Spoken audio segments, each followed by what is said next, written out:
cold as I thought it was going to be. How did I do that? Did I actually do that? Set the thing down upside down? It's pretty much the same. Did you get any calls on Friday after we left? No. Bluetooth connected.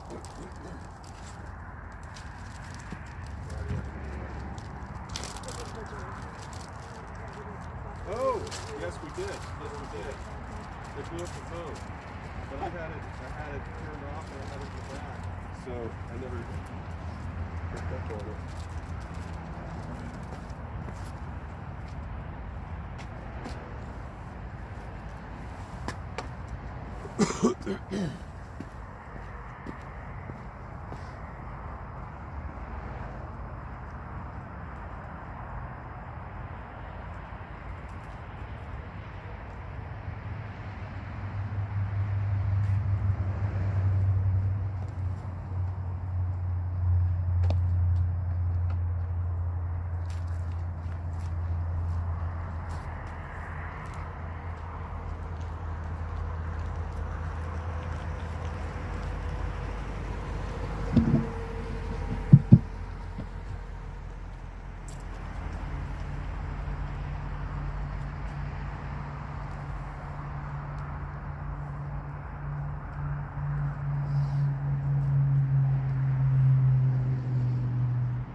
Tomorrow being January 6th and today's the 5th, this is our January 6th celebration.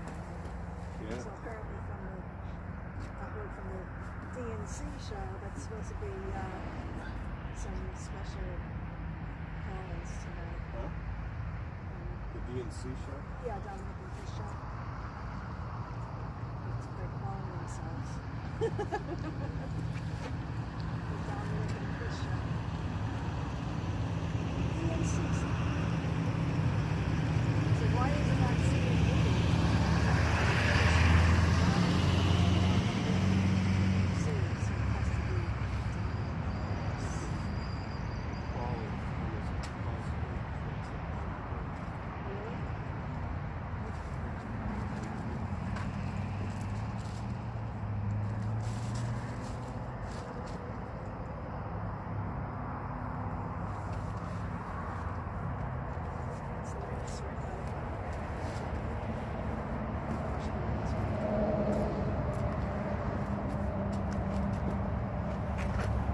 All right, looks like we're live here. Good to go.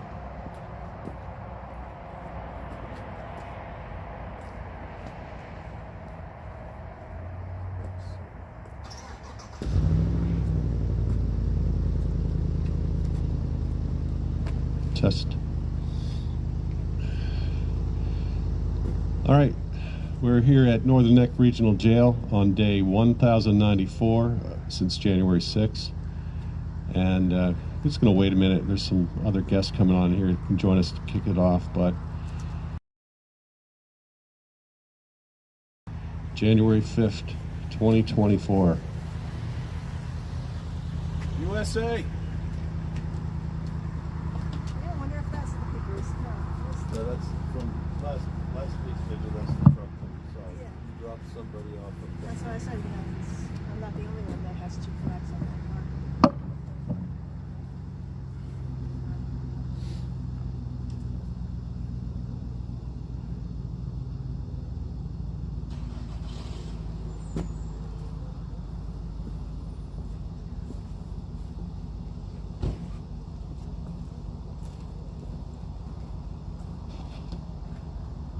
That there.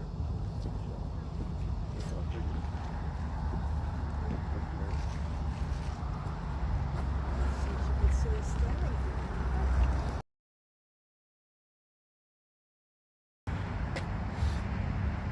just now doing it. Yeah, never saw a little guy do that.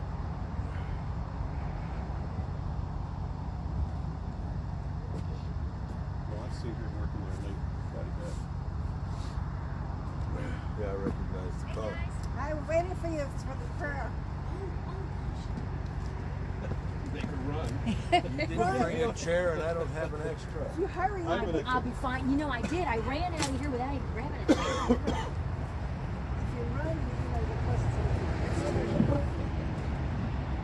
All right, here we are again in Northern Neck Regional Jail, day 1094, 1094 since January 6th. Tomorrow is January 6th, 3 years since the fateful day.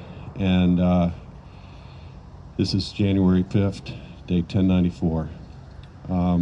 As usual, we'll start off with a prayer and the Pledge of Allegiance. Heavenly Father, please watch over the families and everyone who's been affected by January 6th, especially now in this remembrance of 3 years that many people have been ripped away from their homes and their families. And so give special guidance and watch over them. And as always, give guidance and strength to the people that work in the Northern Neck Regional Jail and help them to remember that they are always here to do a service and are responsible for many, many lives, and help them to make the right choices. And give everyone strength and warmth tomorrow in D.C. for the events that are planned there. I know you'll be watching over every one of us. Thank you, Lord. In Jesus' name, amen. I pledge allegiance to the flag of the United States of America and to the republic for which it stands, one nation, under God, indivisible, with liberty and justice for all.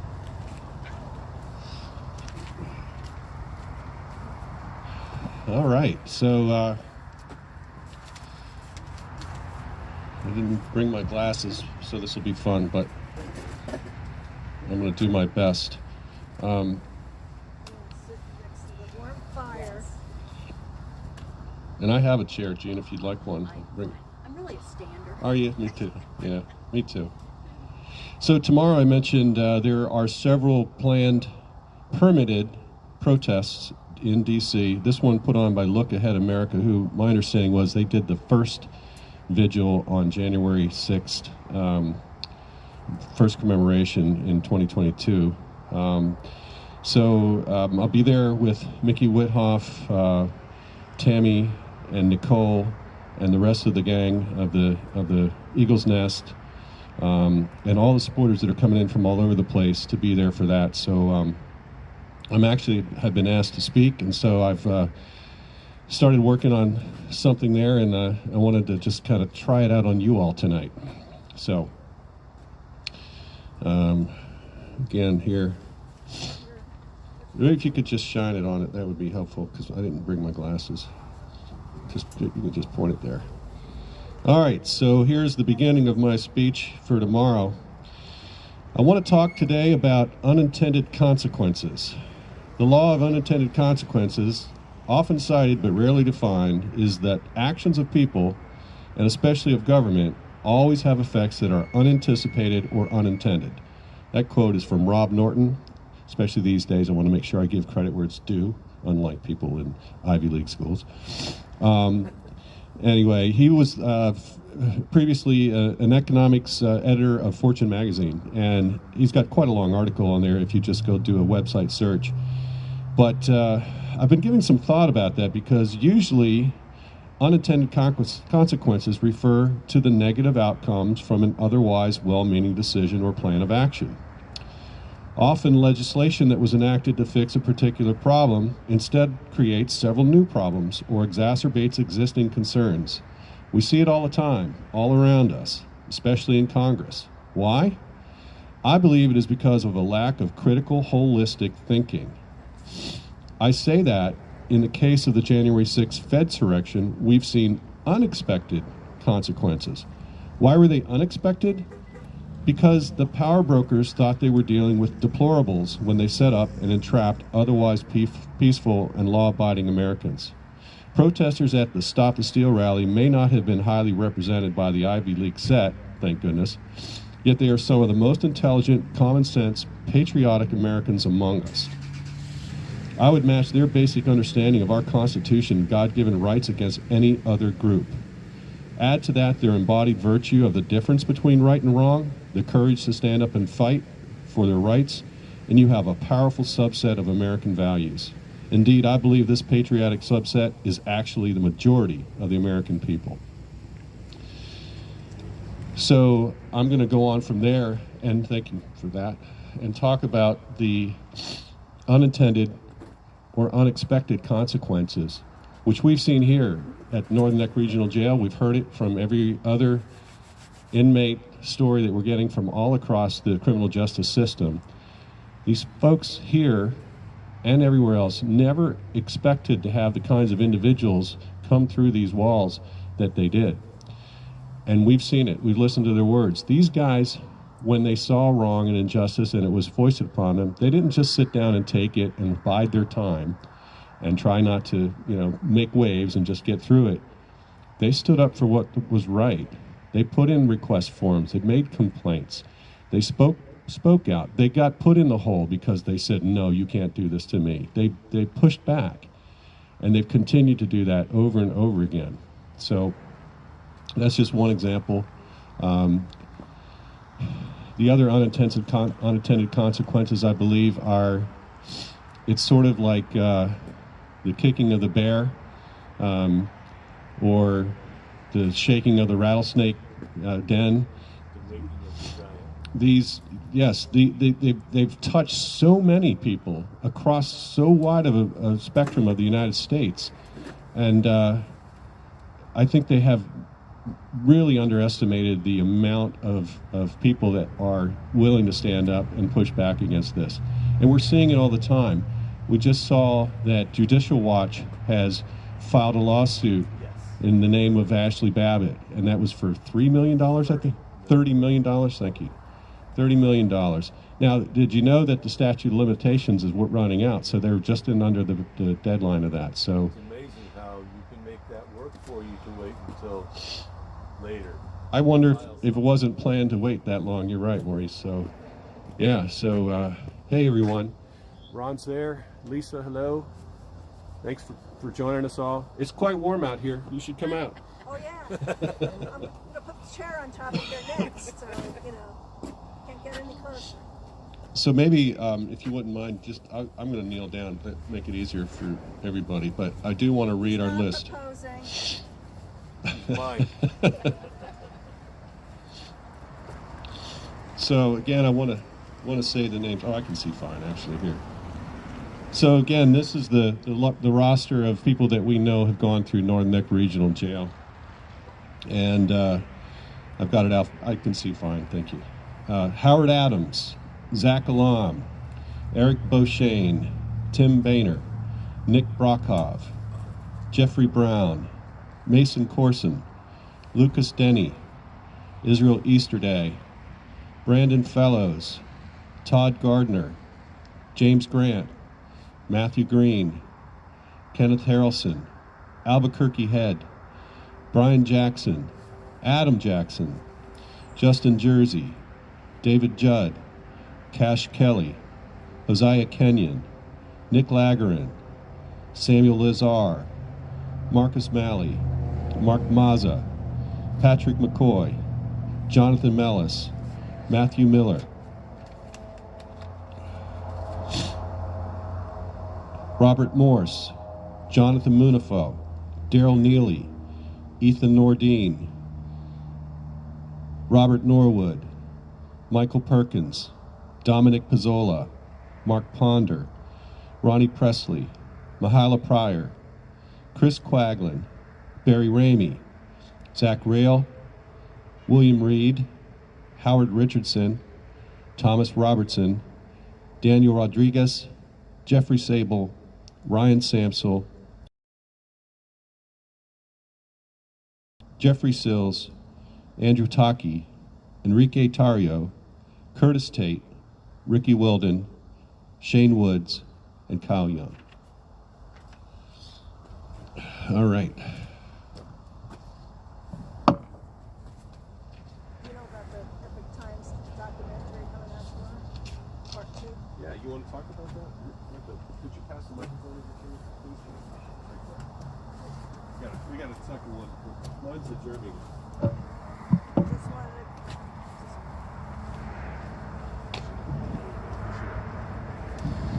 Hello.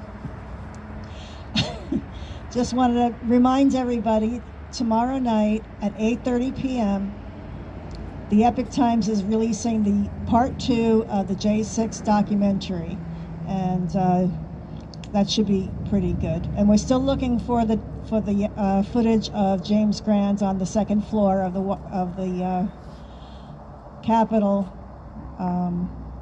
He has his trial date was extended, or he won't go to have his date in court until probably about another week or two, because the judge got COVID. Tom was drinking when you said that.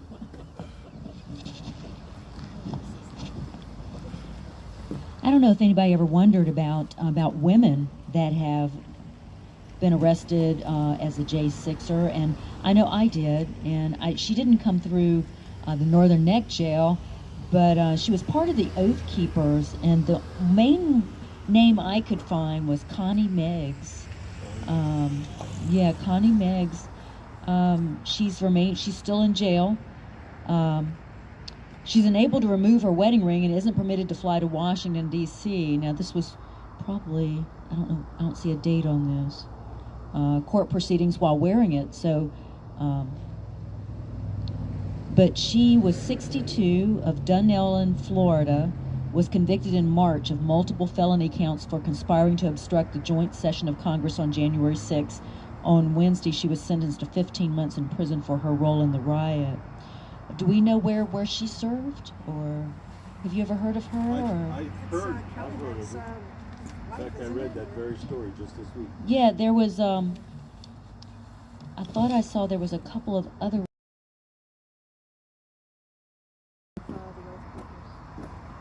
And I just found this really interesting. Y'all can Google that and keep everybody in your prayers, even if they didn't come through Northern Neck Jail. They, yeah, I was real curious about whether any women being held. You don't hear about that. The one that I listed on here, Mahila Pryor, she was here for about a week or something. She was very quick, and then she was ultimately released. Oh, okay, so she did come through Northern Neck. That okay, was okay. one female that I know of that came Yeah, I don't think there was any others. Not on our list anyway. I mean, there are others that may have slipped through that we haven't captured, but Yeah, and I'm kind of concerned on that particular point about the 6 that we know are coming, that we don't know why. Are they J6ers or not? I'm not sure what you're talking about. Well, at the last board meeting, Michelle was pointing out, the superintendent was pointing out, that there are a number of new residents on their way. Some because of shuffling around in the DOC, but there were 6 that are flat out new. The 6 are not. There was a bunch of them, like 19, because the other jails are closing.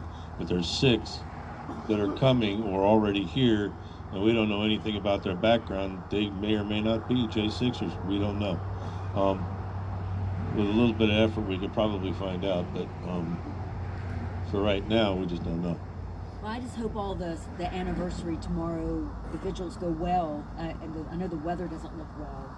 Well, I understand that it's many vigils going on throughout the country. New York.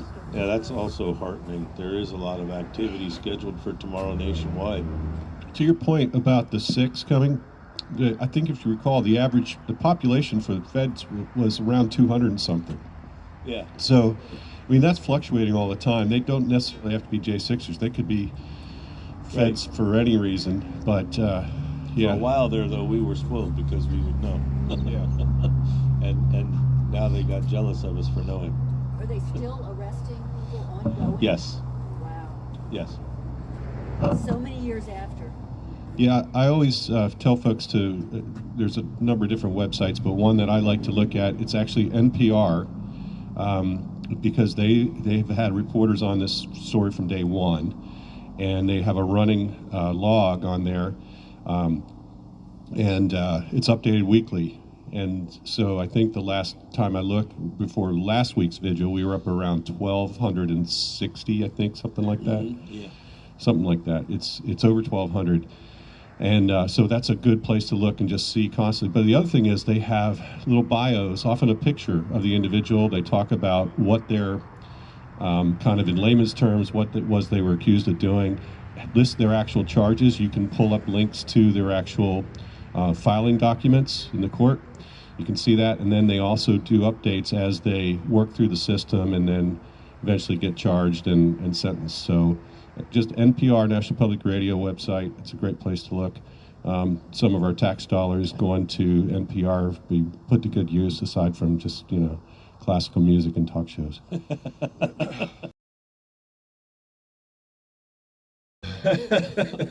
One of my favorite Saturday Night Live skits, by the way. Yeah. So NPR does deserve a little bit of credit now and again, because while everybody in the world would acknowledge that they're kind of leaning in an unhealthy direction, every once in a while they do come up with something that's accurate, unbiased, and I guess it's dependent on who the journalist is that writes it and what their situation is, and combined with maybe some of their hiring practices. But every once in a while they do come up with good information that's valuable. Are you feeling better, Tom? I am. I don't know. I just got a coughing spell there. This thing is... if everybody else is feeling this sickness that's going around, I got it right after Christmas and was down for about 2 or 3 days. This was worthless, and then gradually coming out of it. But it just doesn't want to seem to let go, so anyway. A friend of mine has the same thing, and she seems to get rid of it. I don't want to get it. Well, I'm sure we're going to have some calls tonight. I know that Chris has been emceeing everything, and he's got a lot on his plate, because I understand that Brian Jackson, who's been managing, that's Tammy's husband, he's been managing the DC Vigil. He and Andrew Taki were apparently pulled out of the cell of the block today and taken off, and there's something going on with that I hope we can learn more about tonight. Maybe some sort of conspiracy type charges or something that I heard about. So if I say any more, it'll be just a rumor, but I think we need to learn more about that. They talked about that last night, but they couldn't talk about it. Was it yesterday? Last night they were talking about something that happened, but they couldn't talk about it on the air. I think that's what it was. It must have been yesterday. Did you ever hear any more about, can they actually take all the money out of the gifts and goes? Can they They that? can take the money that's in excess. The attorney's fees. They allow them to keep the attorney's fees, but they're cleaning out the rest of it. And you were right. Although by the way, the other day on John Mellis, it was 51 months that he received, and 36 months was the number that stuck in my head. That's his probation. Or whatever afterwards. Are they allowing for already time served at all? I haven't heard anybody get credit for time served. Well, I think they do, but the math doesn't work for me. For 51 months, and as long as he's been in, and then somebody said he might be able to be out in a few months. So I never sat down to try to figure that out. If anybody knows, anybody online knows anything about John Mellis and what he's looking at, that would be helpful. I believe that if Heather was here, she'd know. Yeah, so I notice here that a lot of the administrative staff here at the jail is working late tonight. I've seen 3 of them come out since we got here and started setting up. And that's kind of interesting, since that's 7 o'clock at night. Well, you want to talk about their jail board meeting? Well, it was a breath of fresh air. It truly was, and I'll answer any questions for the board.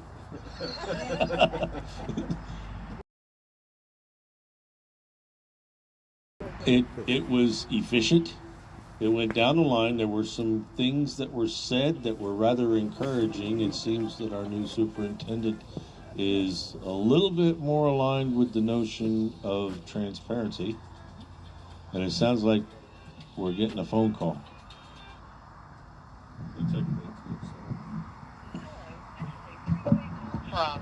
Dominic Box. an inmate at the Washington, D.C. Central Detention Facility. To accept this call, press 0. To refuse this call, your current balance is $22.62. This call is from a correction facility and is subject to monitoring and recording. Thank you for using Global Tellink. Hey, Tom, it's Dominic. Dominic, how are you tonight? I'm doing well, sir. I'm not on the vigil, am I? Yeah, you're on the vigil right now. Oh, well, I was just calling in to find out what time things are getting kicked off today. So I am going to be calling back, but it sounds like you guys are already out there, and we kind of got a good order and routine scheduled for tonight, so I don't want to mess that up. But anybody out there that's listening, get excited. The persecuted patriot will be reading, or a persecuted patriot will be reading something incredible. I think you guys are going to love, and certainly on the eve of January 6th, something that needs to be heard, needs to be shared. And if you get a chance to see this in physical copy, be sure to share it around, because I think it will definitely put things into perspective 3 years on from that fateful day. Sounds great. We're looking forward to it very much. Awesome, guys. We'll talk again soon. I'll call back. All right. God bless, Patriots. All right. Thank you for using That was encouraging.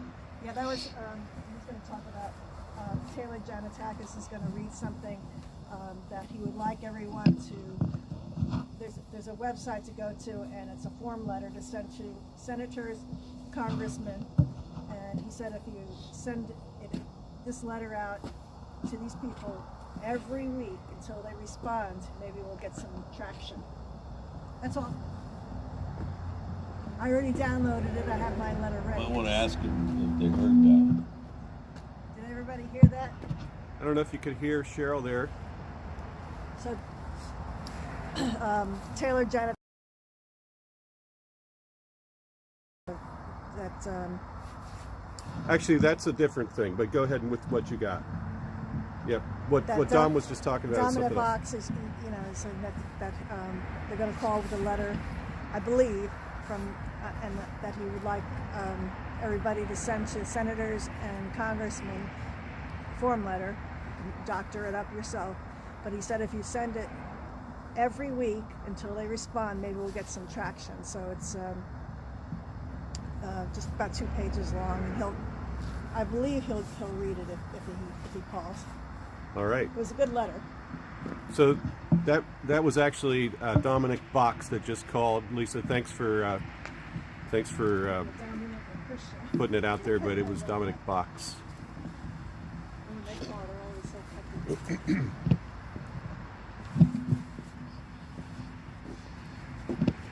Yeah, because they don't start till 7:30 over in DC now.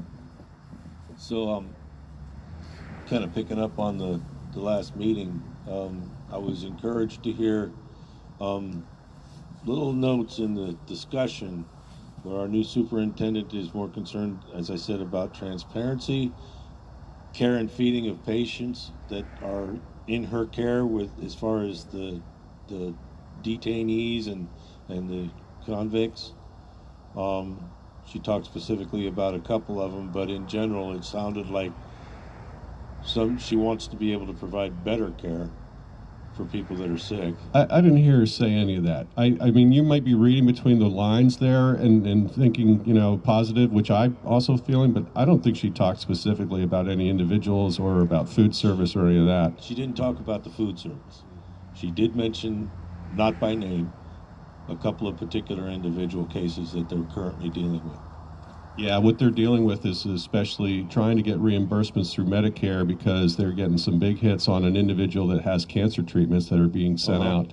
And, so that's, again, but to your point, that's about the transparency. She was willing to speak about that in great detail to the board and the supervisor or the administrator from Westmoreland who was asking all the questions, which we all appreciated, because he's the new guy, and that's wonderful, because he asked lots of questions on every topic, it seemed like. I kind of went out of my way to grab his ear and just tell him how much I appreciated all the questions he was asking, And he says, well, I'm the new guy. I said, that makes you the smartest guy in the room.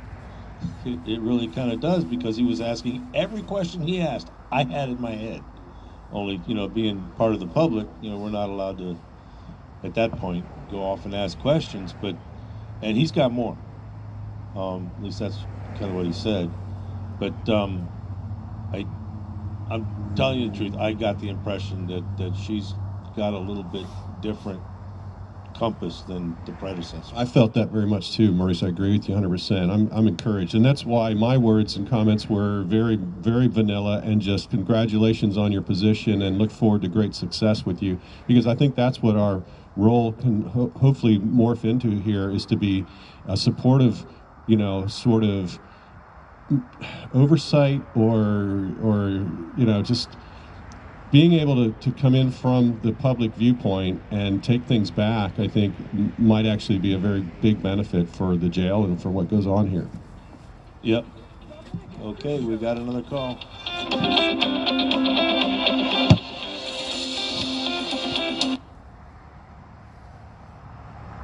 Hello, this is a prepaid call from an inmate at the Washington, D.C. Central Detention Facility. To accept this call, press 0. Your current balance is $22.39. This call is from a correction facility and is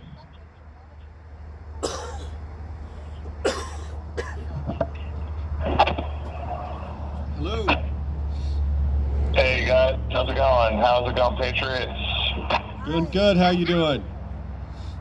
I'm doing pretty good. So because I need the time, I'm gonna kind of jump to it.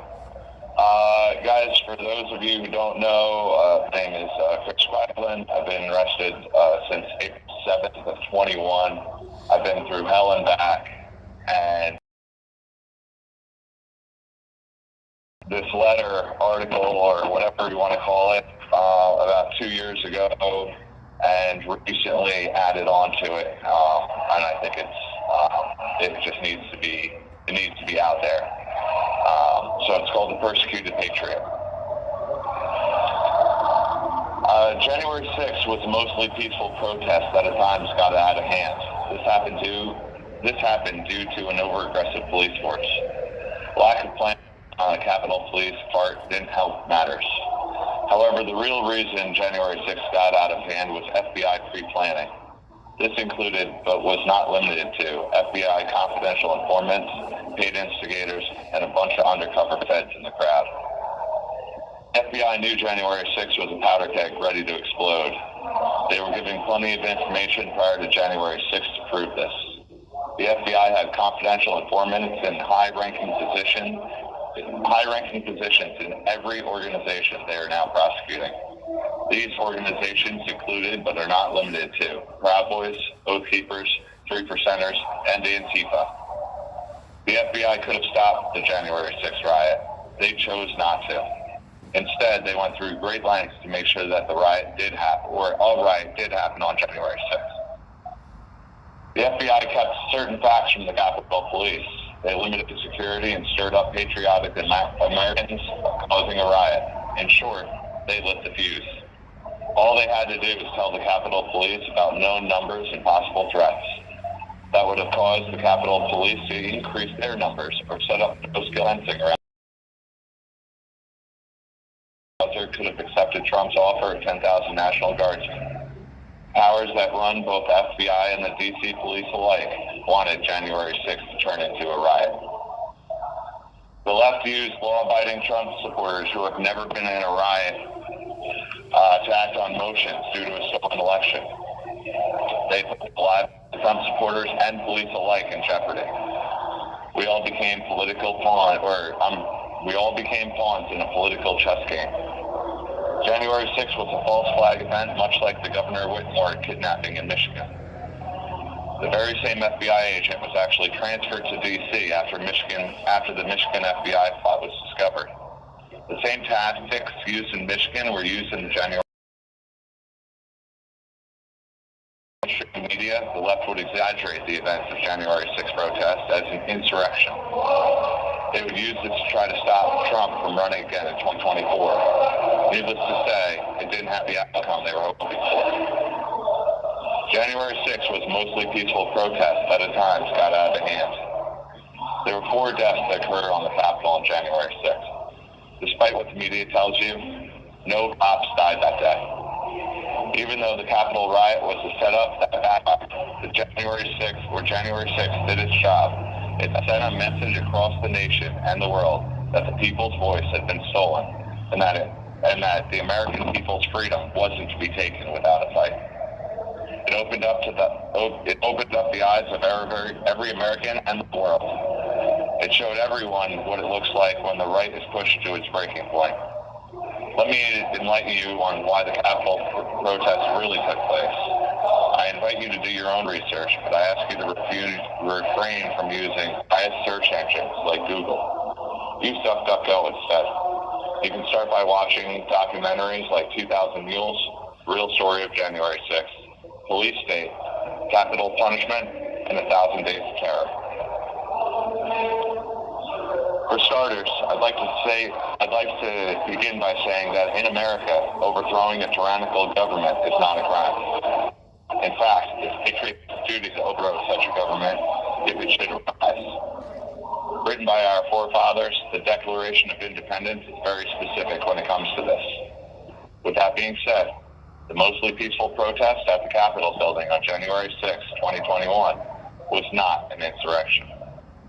For me, the decision to march on the Capitol was an easy one to make. I love my country, and I saw an unforgivable wrong that needed to be immediately addressed. The FBI was hoping for a bloodbath. Instead, they got a modern-day Boston Tea Party. Both protests were carried out by a small number of patriots that believed immediate action must be taken for good of the country. Not everyone stands behind the march on the Capitol building on January 6th. Not everyone stood behind the Boston Tea Party back in 1773 either. However, I believe in time, our history both show that January 6th was in fact a forced, justifiable action and a turning point in our nation's history. One could even argue that despite being an FBI flag operation, January 6th, mostly peaceful protests stopped, or at least postponed, a true insurrection from happening in America. Using the COVID pandemic as cover, I saw a huge injustice take place with mail-in ballot mismanagement and blatant voter fraud in the 2020 presidential election. Worse, I saw half the country and most of the media turn a blind eye and ignore any injustice or fraud because they believe the propaganda or they like the outcome. In reality, Democrat or Republican, voter fraud should infuriate everyone who calls themselves an American. Any sign of voter fraud should have been seriously investigated and not overlooked. This doesn't just mean a recount. There's nothing worse than a false election because it leads to an oligarchy or dictatorship. This is America, land of the free. America isn't some communist country. We don't hold false elections here. If you purposely mismanage the people's vote, you take away the people's voice. And that's exactly what voter fraud is. And of course, my tablet just shut off on me. I have no idea why. I'm thinking that. Of course. So, sorry guys, just give me about 2 seconds and I'll get my tablet back on. Unbelievable.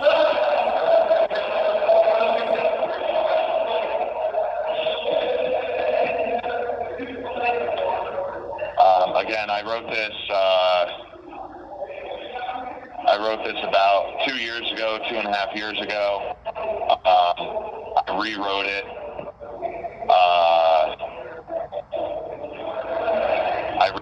Recently, and coming up to the 3rd year of January 6th, I had to say it, or had to share it. Boston Tea Party.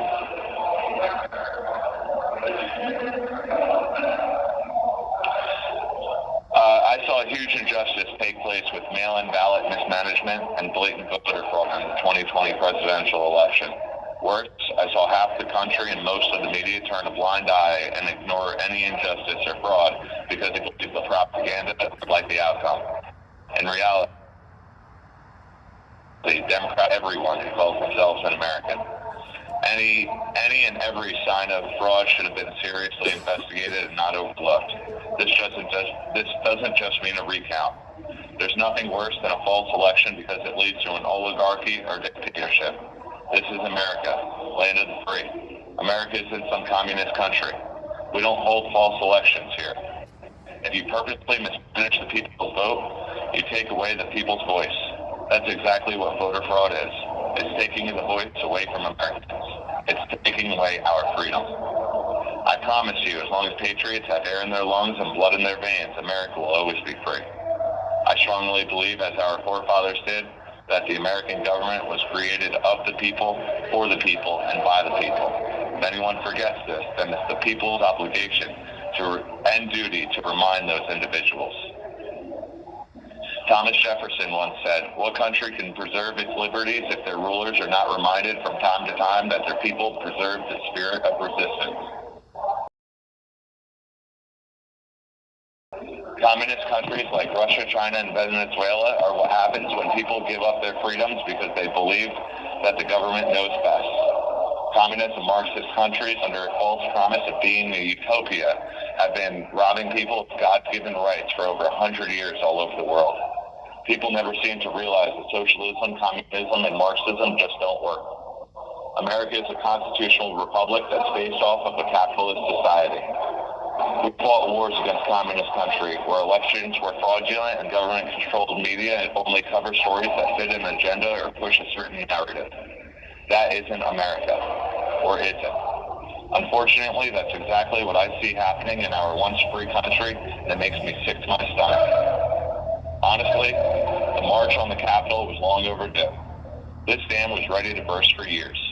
The 2020 election fraud was only the breaking point. The truth is that D.C. has more in common with a Marxist government than any American should be comfortable with. D.C. is in its own little bubble. Politics rule, and if you aren't part of the club, the powers that be will bury you. Forget about Trump being president for a minute, which was never supposed to happen and scared the hell out of these career politicians. Just look at how they are treating American patriots involved in the six. We had been denied bail, locked up in solitary confinement for months, denied lawyer visits, and now we're given prison sentences of 10 and 20 years. Yet when the left protests, they get no punishment at all, no matter how much destruction they cause. The media won't cover any of this injustice. Instead, the media and the government glorify how many protesters they have arrested for January 6th. This is to be expected in a communist country, not in America. This is not what our nation's forefathers had in mind when they created America's constitutional republic 250 years ago. The swamp, deep state, the 1%, and these progressives that are nothing more than communists and Democrats' clothing are exactly why I marched up Capitol steps. I marched because it's the people's house. These career politicians holding on to the same seat for over 30 years and getting paid 4 times the national average, complaining that they need a raise, yet having unexplained millions in the bank is why I marched. These politicians thought they were untouchable. Not anymore. Because our forefathers intended those seats to be modestly patriot would take on for the love of the country. Being a politician was never meant to be a career position. It was never intended to make anyone wealthy. It was supposed to be a public service that was passed along after a few years. I see the exact opposite happening today. I see politicians who are drunk on power, refusing to give up their seat, taking millions in bribes, and acting more like kings and queens rather than elected officials. The last thing our forefathers wanted was another king. That's why term limits were later created for the president, yet good men like George Washington and others passed the torch after 2 terms. 250 years later, that's exactly why term limits for the House, Senate, and even judges need to happen.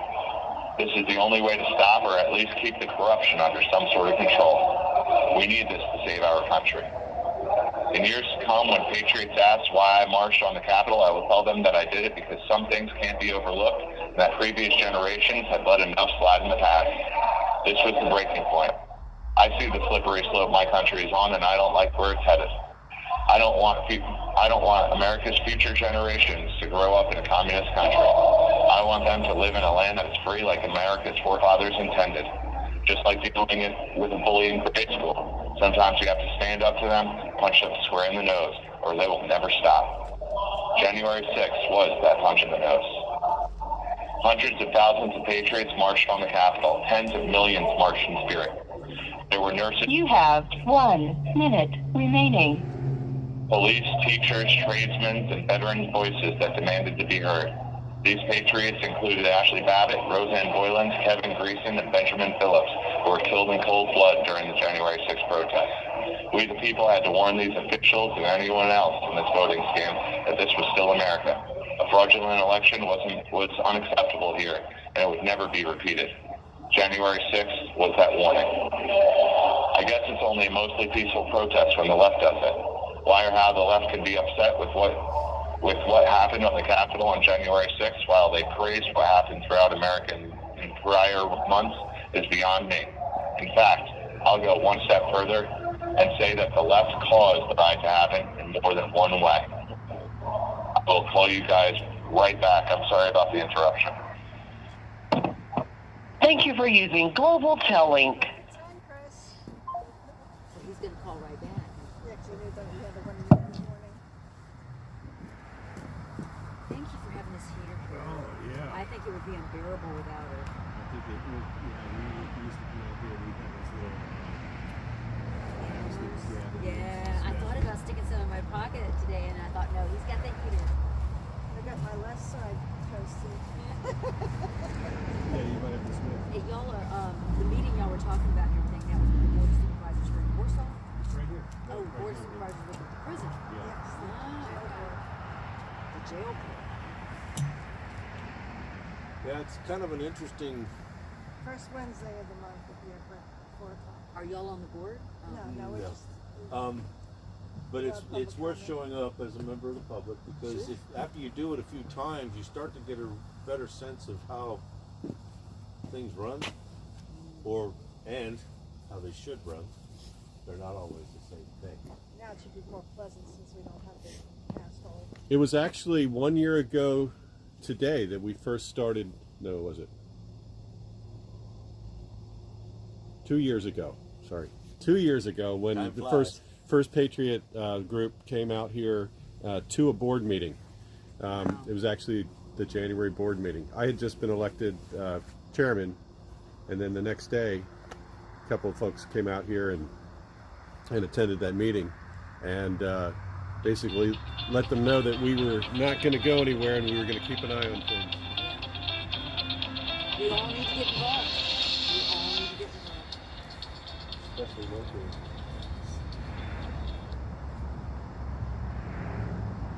Hello, this is a prepaid call from an inmate at the Washington, D.C. Central Detention Facility. To accept this call, press 0. Your current balance is $20.69. This call is from a correction facility and is subject to monitoring and recording. Thank you for using Global Tel Link. Hello. Hello, sorry again, guys. Almost done. American in prior months is beyond me. In fact, I'll go one step further and say that the left caused the riot to happen more than one way. Politicians and left-wing media glorified riots in the summer of love months before that cost billions of dollars in damages, ruining hundreds of thousands of lives while destroying cities all across America. The media and politicians alike called them mostly peaceful protests. Some Congress members said that the protests had to continue and that the cause was greater than a few broken windows. In reality, letting the country burn for months, saying it's because of George Floyd, when you're really promoting and funding nationwide anarchy just to end Trump's presidency was quite possibly the most selfish decision ever made in American history. You should be ashamed of yourselves. The tolerant left elected officials should have put politics aside and stopped the burning and the looting in the streets of America a long time ago. They could have, and they chose not to. Now, again for political gain, they call the January 6th mostly peaceful protest the insurrection, and compare it to the 9/11 terror attacks that took 3,000 American lives. Now those same political figures want to search the country and lock up people who were involved in a protest. Why? The left set up GoFundMe accounts for anarchists and Marxists like groups like Antifa and BLM to pay for nationwide bail in case members got arrested. These organizations cost taxpayers billions in damages as they looted and burned businesses, firebombed multiple state and federal government buildings, and even took over a section of Portland. Police were told to stand down. Judges and district attorneys refused to prosecute members of Antifa and BLM that were arrested. Why the double standard? Why now? The government did a 180. Why are the same police officers that the left called the enemy that needed to be defunded now victims? In the sham called the January 6th Investigation Committee, we saw police turned into actors, spewing pre-written speeches with words they couldn't pronounce and blubbering about how the January 6th protest turned riot was worse than a battle in Afghanistan. Yet now the footage is being released. We see their lies are starting to catch up with them. January 6th proved, although it had been 250 years since our founding fathers wrote the Constitution and Declaration of Independence, there are still patriots ready to fight for their freedom. I marched on the Capitol because it's exactly what our forefathers would have done if they were alive today and experienced this unprecedented voter fraud that undermined the ideals that the very core of our American existence is based upon. Asked to attend by our Commander-in-Chief, Donald J. Trump, 1 million patriots showed up who had had enough of the political swamp we now call D.C. We marched in our capital against voter fraud and a stolen election. Hundreds of thousands took it one step further and marched on the Capitol building and brought the protest to the politicians' front door. We did it unarmed. We did it to prove a point, and we did it peacefully until the police used excessive force. We marched to remind those forgetful politicians that they worked for the people. We did it to let them know that they would be voted out soon enough, but that some things needed to be immediately addressed. Despite what the media tells you, the January 6th protest was not an insurrection. Being that the right owns more firearms than the military 10 times over, if the January 6th mostly peaceful protest was an insurrection, you would have known it. January 6th was a mostly peaceful reminder. January 6th was a much-needed punch in the nose. In short, January 6th was a warning. So that's it, guys. Thank you very much. I appreciate it. And you guys can probably get a hard copy of that. I know the Northern Neck Sentinel is going to be printing it out next week. It should also be up today or tomorrow on Gateway Pundit. So if you like it, share it with all of your friends, share it with family, share it with a picture of friends and brothers, sisters, share it with everyone. Someone had to say it. Very good. You did a great job with that. I started writing. Yep. Thank you. Thank you. I started writing that, like I said, about 2.5 years ago, and then just kind of added on to it recently. I didn't realize what this whole 2.5 years was going to be like, but it's completely un-American, and especially with everything that came out during, again, this quote-unquote summer of love.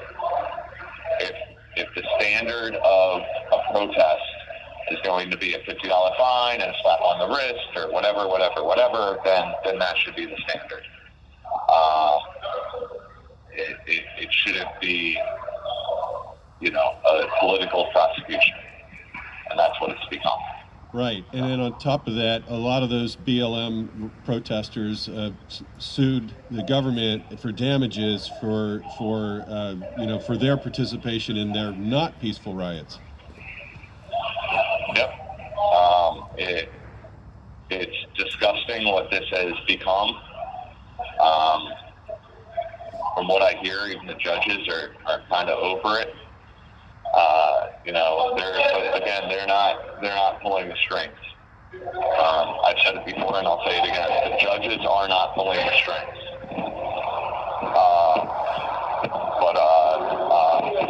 Again, guys, thank you very much.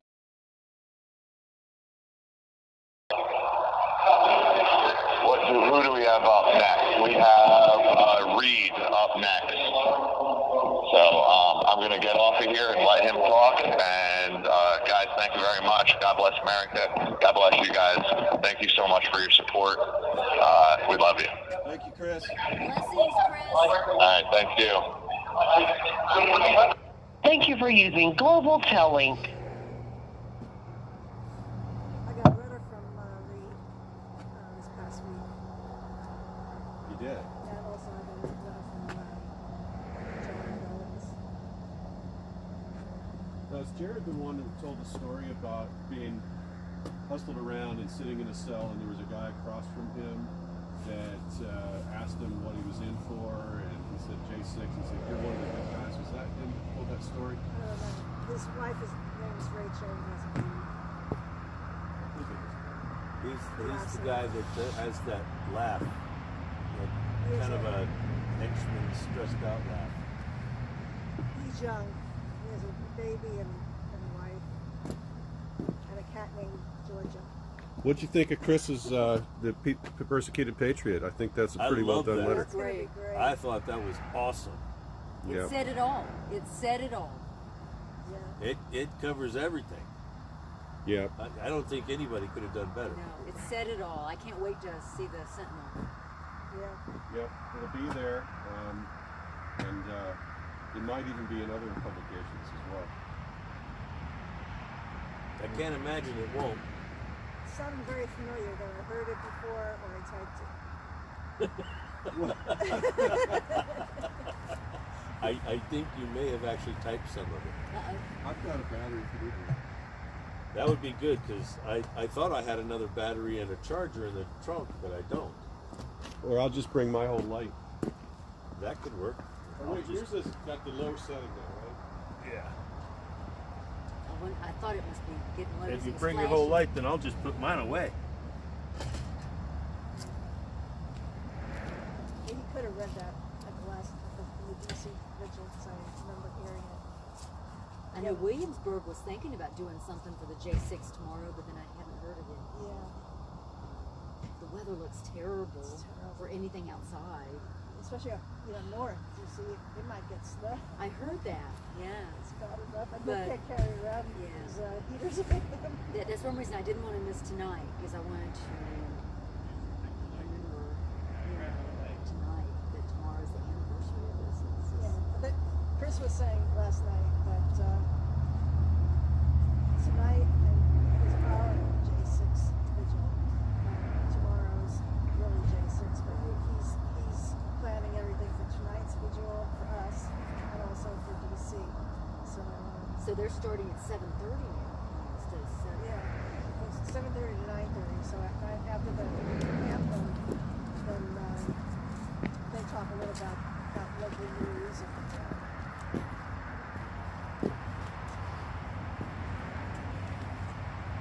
Those are handy. Oh, they're awesome. They are absolutely awesome, especially when you've got a fully charged battery. I'm gonna get another one once we're over baseball. Your phone is still recording. You want it? Oh, is it?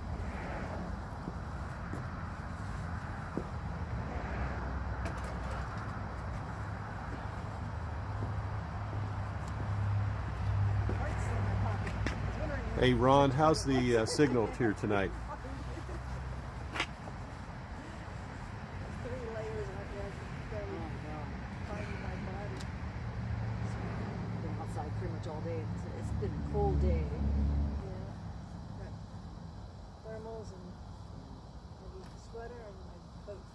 Layers work. Still cold. Layers work. Not my feet though. I was gonna wear boots, but One thing I noticed with this software, Prime, what is it? Prism. Oh, Prism. Okay. I can't check my signal status on the phone to see how well that's working. You know, it's just. Although maybe there's a way to check it. Earlier today, Verizon had massive outages. Really? Yeah.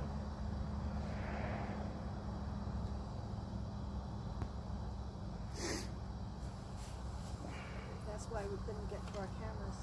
You just dropped a card there. Oh, that's cards you gave me last week, which I almost lost now. Now this says it's a weak transmission right now. I've been spot checking, and the last couple seem like they came through okay. Yeah. There for a while we had some that you could tell because someone would be speaking and then it would suddenly be like you 2 minutes jumped later. Yeah, you jumped ahead. So, and that gets back to what I was talking about before about the weather and the impact, because in the winter months, signals are, they seem to travel farther because there's less humidity, there's less leaves, there's all that. And The so, first time I viewed y'all's transmission, it was like that. It was really bad. You know, it just kept stopping. It kept like getting really a circle of death. Oh, yeah. You know? When you see him stand When you were there, online watching it? Yes. Yeah, all of a see sudden him you get that stand little. there, and then all of a sudden be there. It's like Yeah. Superman. Yeah. Fast I could travel. so yeah, it's kind of tough. In my mind, there are so many things that I'm perfectly capable of fixing and setting up, but when I actually put rubber on the ground, there's too many of them to actually do. Right. Did you guys ever?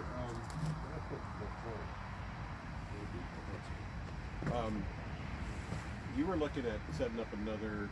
Yeah, Platform. and we need to. I wanted to get it up on Rumble, and I believe using Prism you can actually split it once it gets out away from here.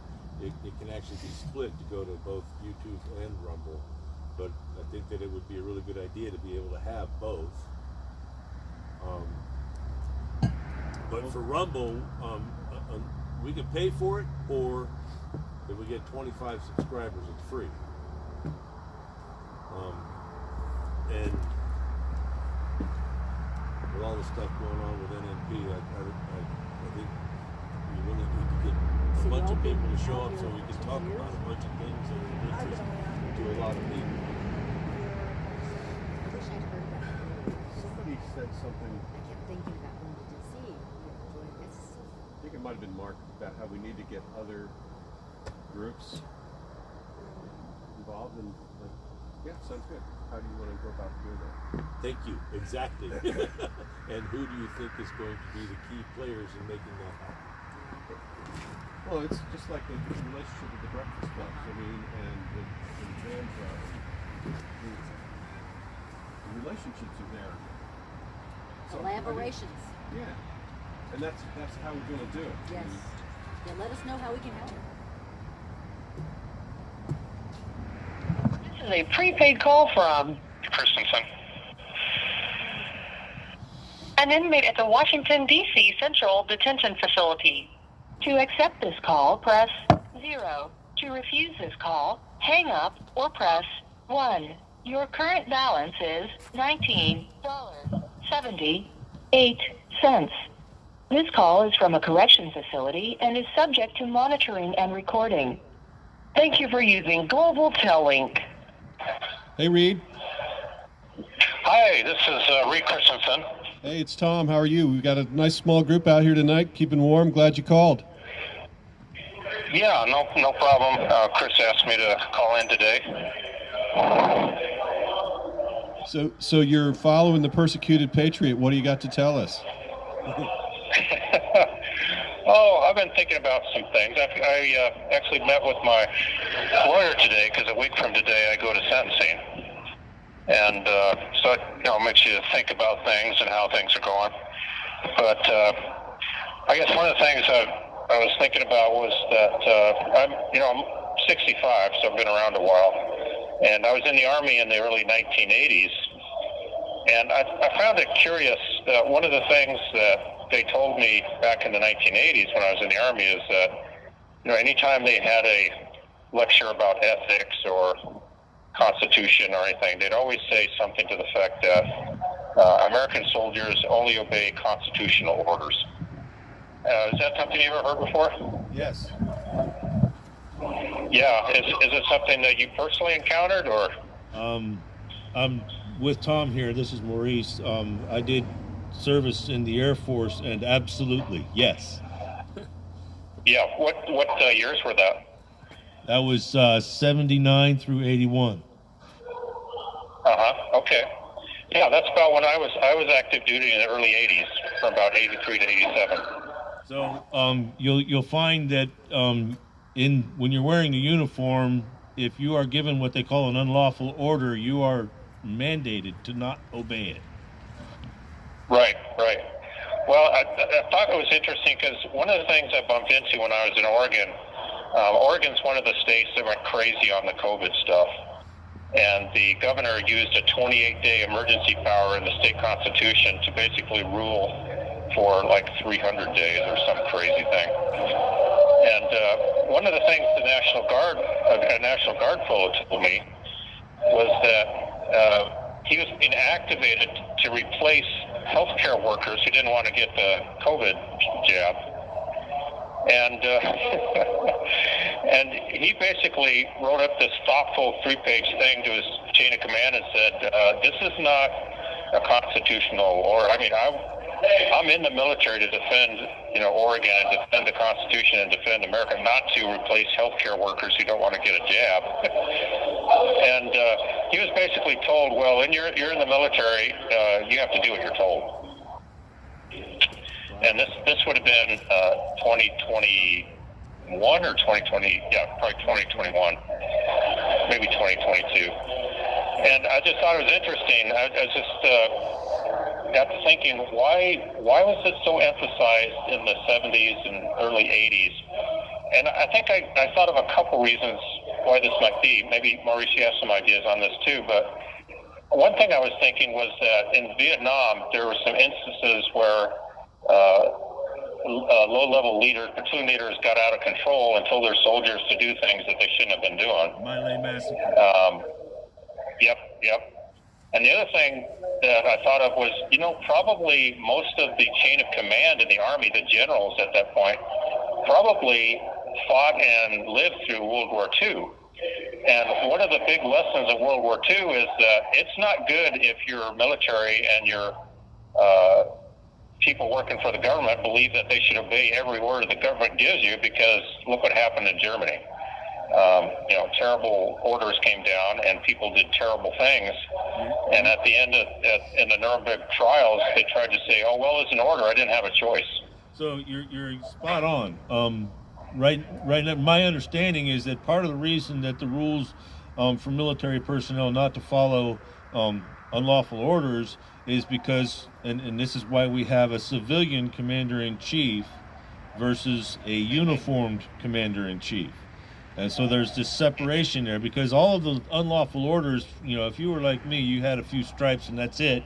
And all of your unlawful orders are going to come from somebody wearing a uniform that goes upstream until you get to the CIC. Right. Yep. And it's a mitigation. We're expecting the bottom rung to keep the upper rungs straight and in line. Right. Well, have you heard of the book that Jordan Peterson has talked about? It's called Ordinary Men. No, I haven't. Do tell. It's a very good book, and I can't remember the author, but Jordan Peterson talks about it in some of his broadcasts. And it's basically a story of a police battalion that was activated during World War II. They were a Berlin Reserve police battalion. And so it was made up of mostly older fellows. I mean, we're not talking, young guys who haven't been around the block, mostly older married guys. And in World War II, they got activated to go to Poland. And when they got there, they basically were told their job was to round up Jews. And they were not happy about that. But the story of the book is so amazing because it shows that how over the months and years they went from older, middle-aged policemen who were used to following the rule of law and, certain procedures and things. They went from that Jewish men, women, and children, shooting them back ahead and throwing them in ditches. And the thing that the book is talking about is how do you take ordinary people, ordinary men, and turn them into monsters like that? And it's a very interesting book from that perspective. But again, one of the lessons of that is you can't be doing whatever you're told, especially when you have potential of rogue people in government or anybody above you in the military telling you to do things that are bad. And I guess the reason I've been thinking about that is you meet people in here, and this is very common. It's kind of it's actually something I've met and seen. Is you meet law enforcement people who will say things like, "Well, I know I shouldn't be arresting you, but I'm just doing my job," or "I shouldn't be putting these handcuffs on you, but I'm just doing my job." I'm just doing my job is the last reason anybody should be doing anything. Well, and it actually is something. I had a book I wrote about this whole stuff. At the year anniversary, it's almost it's the beginning of 2022. So I guess it's been a couple years now. But I got thinking about this, and one of the things I said in the book, which I've been thinking about again, is what exactly is there a difference between what the German military and bureaucrats who do such terrible things, is there a difference between them saying, "I'm just following orders," and somebody saying, "I'm just doing my job"? There's no difference there at all. Yeah. I mean, from a practical standpoint, I think they're the same exact statement. In fact, I dug up a quote from a Nuremberg trial where the American prosecutor was saying, "Well, why did you obey that order?" And the German guy basically says, "I'm in the military. You always do what you're told." and I remember thinking, well, I'm glad I was in the American military because there's lots of things I wouldn't do if I was told. Yeah. So, anyways, it's one of the things I've been thinking about is that some of the things that are happening, like arresting political prisoners and stuff. What if Americans had the same credo that we did back in the military in the 1980s, and that was, I don't obey unconstitutional orders. What if our FBI and our sheriffs and our political leaders basically said, that's unconstitutional and I don't do that? That's a really good point. That's a really good point. Yeah. And I thought about that, and it actually, this is going to sound a little rough, especially if you work for the FBI. But I've been thinking about this, and I think, if you say, I'm going to do this unconstitutional evil thing because it's my job, it is a little bit different than somebody saying, I'm just obeying orders. Somebody who says, I'm just obeying orders, it means they have no soul. They'll just do whatever they're told. But when you say, I'm just doing my job, you either mean I do evil for money, or you're saying,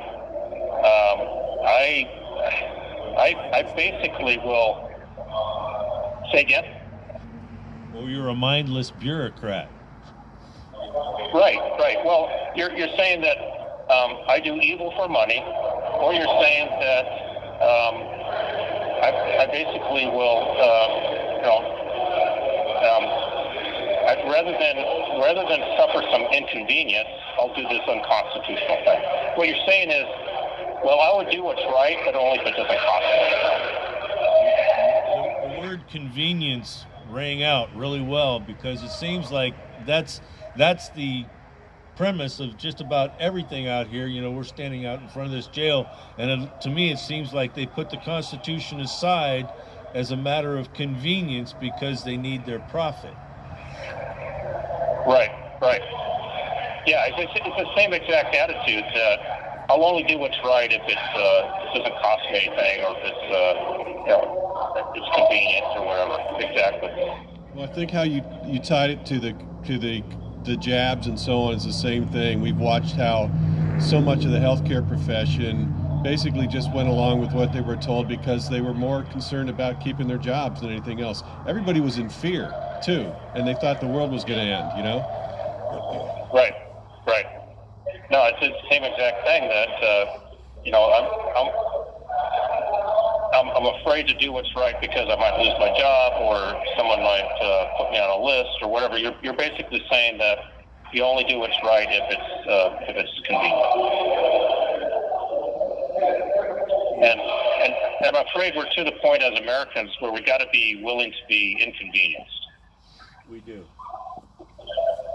And the problem is, the challenge that we all face is the fact that we've got generations behind guys like you and me and Tom here that aren't taught from the lowest level of school, first grade forward. They're not taught how to think this way.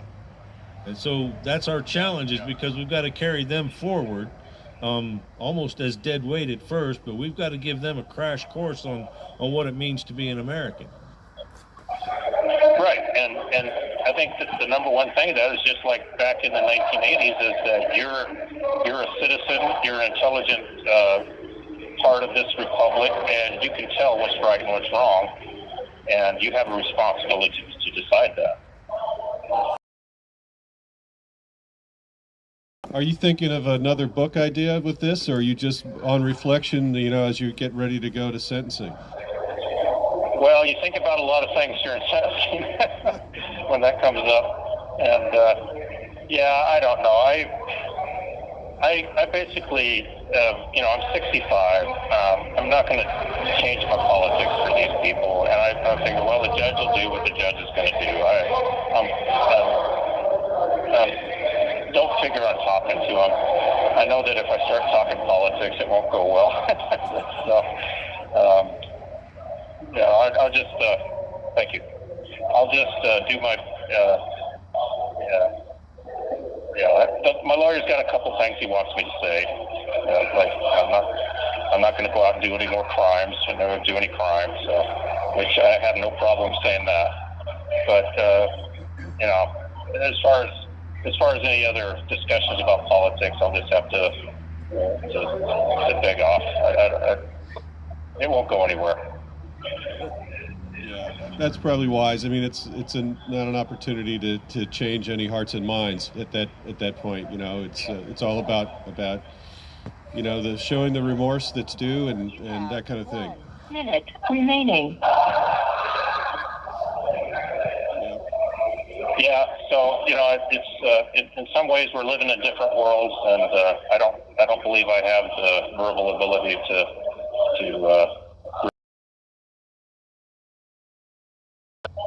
At least for a guy.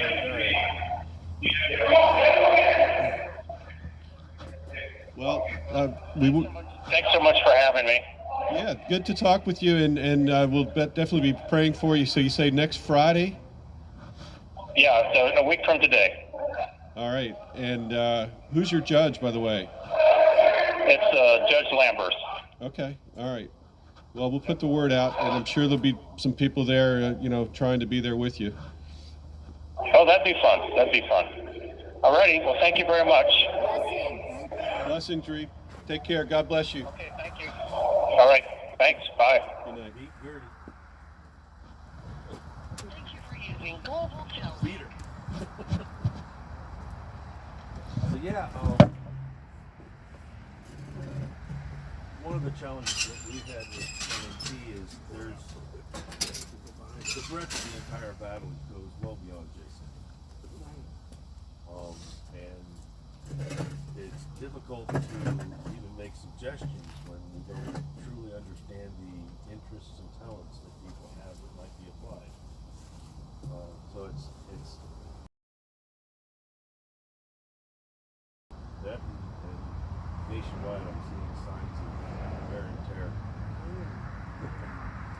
Do you all have the Breakfast Club's meeting room here? No, we don't have any breakfast clubs out here. The closest one is Gloucester. Newport News, Yorktown, they've all been meeting. I know. I wouldn't have to get that kind of thing started. Conservative action, you just kind of join. Yeah, we're all sharing an email system, the constant contact. We're setting this group. I guess my challenge is, y'all have breakfast, can you go to like a restaurant or something? Hey, thanks, Ron. Ours is at Dayton's Event Center. Yeah, I think from 8 to 10. Persecuted Patriot did a great job with that. And that was Reed Christensen we just heard from. I'm co-leader with Midpen. And what happens with our group is that local people come and talk about what's going on with supervisors, schools, and then we always have guests. We're having Eddie Garcia come. Hello, this is a prepaid call from James Grant. an inmate at the Washington, D.C. Central Detention Facility. To accept this call, press 0. To refuse this, your current balance is $18.08. This call is from a correction facility and is subject to monitoring and recording. Thank you for using Global Tellink. Hey, Don. You there, Tom? Yeah, James, how are you? Hey, I'm doing good. It's funny timing. They're actually showing on the local news network the January 6th. They're just saying tomorrow's the anniversary and whatnot, a day of infamy for January for DC and January 6th. And just saw my own picture up there. Saw some video I was in, so that's always fun. It's still pretty cool to see that. Well, good. It's always cool to be on TV. Yeah. Yeah, it's coming up. What is it? 3 years coming up on? Yes, it's 3. Yeah. 3 years tomorrow, 2024. Yeah. Well, I'm hoping that's good, right? I mean, now people can say it's been 3 years. It's not, It's unbelievable to think about. That you guys have been dealing with this. Some of you for longer than others, but for this amount of time, they're still picking people up. Yeah, it's crazy. Yeah. But you know what? The good news is there's a lot of movement out there too, James. I mean, it's really important stuff happening with. I'm sure you've heard Judicial Watch just filed a lawsuit against regarding Ashley Babbitt's wrongful death, and there's a lot happening in terms of getting the word out here. So I'm very positive about 2024. Yeah, it actually does. It feels different than the other years, and I was talking to a man named Roy Bunger today. He came down and visited, and someone else informed me when I called the DC Vigil last night that, and this is completely different than last year, but coming up for tomorrow, and I'm going to be hosting a Twitter space with Mr. Kroll, and tomorrow, but I don't really know the specifics on that yet, but because John Mellis had to leave the pod for some reason, but the last year was not, there was a couple vigils and things in support of January 6th, but this year, someone informed me, they listed all the places that were holding vigils for January 6th, and she listed like 20 different states and state capitals and different vigils that they were going to have for January 6th. So it is completely different this time, this year, and I think enough people have woken up. There's been enough, people have realized that there were provocateurs in the crowd, that there were enough federal agents, that there was, Ray Epps and his whole thing that I was part, and people are just realizing with all this stuff going on that there's enough, there's a critical mass, I guess to use the word again, of stuff happening that there is enough reasonable doubt in people's mind. And even my lawyer, who's a pretty staunch Democrat, I met with him on Thursday, and he said, he told me the fact that 25% of Americans believe January 6th, I think, was an inside job. I don't know if anyone's familiar with that statistic, but so things are absolutely changing this year from last year, and it's finally changing. And I had another point with that I wanted to make, but I don't know. What are your thoughts on that, Tom? Let me think about what